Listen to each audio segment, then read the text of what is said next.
ఇప్పుడు మీరు దేవరా చూసారు, దేవరా 1 సక్సెస్ అయిపోయింది. బట్ దేవరా 2 ఎక్స్పెక్టేషన్స్ ఫ్యాన్స్ ఎలా పెట్టుకోబోతున్నారు, ఎలా ఉంటే బాగుంటుంది అంటారు? ఇక్కడ చూడొచ్చు మనం జూనియర్ ఎన్టీఆర్ దేవర 1 తోని ఒక శిఖరాన్ని ఎక్కాడని చెప్పవచ్చు. ఆయన చరిత్రలో ఒక 600 కోట్ల కలెక్షన్ సాధించినటువంటి తొలి సినిమాగా ఆయన చరిత్రకి ఎక్కాడు. ఇప్పుడు దేవర 2 తోనే ఆయన ఖచ్చితంగా 1000 కోట్ల క్లబ్లోకి చేరడం అయితే ఖాయం అని అయితే కనిపిస్తుంది. ఎందుకంటే నార్త్ ఇండియాలో కూడా ఈ సినిమా ఖచ్చితంగా సూపర్ హిట్ అయింది. జూనియర్ ఎన్టీఆర్ సోలో హిట్ గా వచ్చిన పాన్ ఇండియా తొలి సినిమా ఇది. తొలి సినిమాతోనే జూనియర్ ఎన్టీఆర్ 500 క్లబ్ లో చేరిపోయాడు, 500 కోట్ల క్లబ్ లో చేరిపోయాడు. ఇప్పుడు ఖచ్చితంగా దేవర 1000 crores క్లబ్ లో చేరడం అయితే ఖాయంగా కనిపిస్తుంది. ఇంకా బడ్జెట్ విషయానికి వస్తే దేవర 2 బడ్జెట్ మరింత పెంచి ఇప్పుడు ఏ విధంగా అయితే పుష్ప 2 ఏ విధంగా అయితే రిలీజ్ చేస్తున్నారు, అదే విధంగా మార్కెటింగ్ చేసి ఈ సినిమాకు మరింత టైం తీసుకొని వీలైతే 2027 కానీ 2028 కానీ పోస్ట్ పోన్ చేసి ఈ సినిమాని ఖచ్చితంగా ఒక మంచి ఇంటర్నేషనల్ క్వాలిటీ అవుట్పుట్ తోనైతే విడుదల చేసే అవకాశం కనిపిస్తుంది. ఇప్పుడు చూసుకున్నట్లయితే కొరటాల శివ మూవీ చూస్తే ఇంతవరకు పార్ట్ 1 లోనే తీసాడు, పార్ట్ 2 అనేది పెట్టుకోలేదు. ఫస్ట్ టైం దేవరాతో పెట్టుకుంటున్నాడు.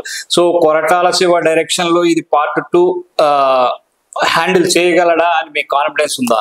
అంటే ఇక్కడ మనం గమనించాల్సిన విషయం ఏంటంటే ఇది ఒకటే సినిమా. మనం కథపరంగా చూసినట్టయితే ఒకటే సినిమా మనకి కంటిన్యూ అవుతుంది. గతంలో వచ్చినటువంటి సీక్వెల్స్ ఎలా ఉండేవంటే ఒక సినిమా తీసిన తర్వాత దానికి కంటిన్యూషన్ లేకుండా రెండో పార్ట్ అని చెప్పేసి వేరే సినిమా తీసేవాళ్ళు. ఇప్పుడు భారతీయుడు 2 సినిమా విషయంలో అదే జరిగింది. ఏదంటే భారతీయుడు 1 అనేది అక్కడితో ముగిసిపోయింది. కానీ వాళ్ళు కావాలని పార్ట్ 2 అని నిడివి పెంచుకుంటూ వాళ్ళు సపరేట్ స్టోరీతోని సినిమా తీయడం జరిగింది. దానివల్ల వాళ్ళు ఫ్లాప్ అందుకోవడం జరిగింది. అంటే ఇక్కడ దేవర కథ మనకు పూర్తిగా తెలియదు. ఆ సినిమాని మనకి ఎండ్ కార్డు పడే టైంకి కేవలం దేవర 1 మాత్రమే దేవర కొడుకు వర ఎందుకు చంపాడు అన్న ఒక సస్పెన్స్ తోని ఈ సినిమా ముగించడం జరిగింది. ఖచ్చితంగా ఇది సినిమా రెండో పార్టులో అంతకు మించిన సస్పెన్స్లు ఉంటాయి. మనకి గతంలో మనం చూసాం దేవర పార్ట్ 1 లో సముద్రం లోపల శవాలు ఉన్నాయి. సముద్రం లోపల శవాలు ఎవరివి, అసలు దేవర ఎందుకు చనిపోయాడు, దేవరకి వరాకి ఉన్నటువంటి సంబంధం ఏంటి, అసలు దేవర ఎలాంటి వాడు, దేవరకి ఇంటర్నేషనల్ లెవెల్లో ఏమైనా సంబంధాలు ఉన్నాయా,